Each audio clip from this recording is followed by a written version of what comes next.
హెలికాప్టర్లు పెట్టి ప్రత్యేకమైనటువంటి బోట్లేసి తీసుకెళ్ళడం చూసాం.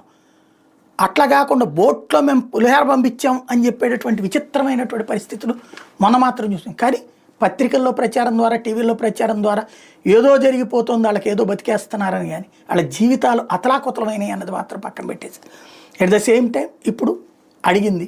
ఇంతవరకు ప్రభుత్వం దానికి యాక్షన్ తీసుకోవాలి కదా, ఎందుకు తీసుకోవాలి? పైగా అదేదో పడవలతో వైఎస్ఆర్ కాంగ్రెస్ పార్టీ వాళ్ళ పడవలతో తీసుకెళ్ళి ప్రకాశం బ్యారేజీని గుద్దేసి వరదలు సృష్టించడానికి కుట్ర పన్నాడంటూ ఆ రోజున ఆరోపించారు.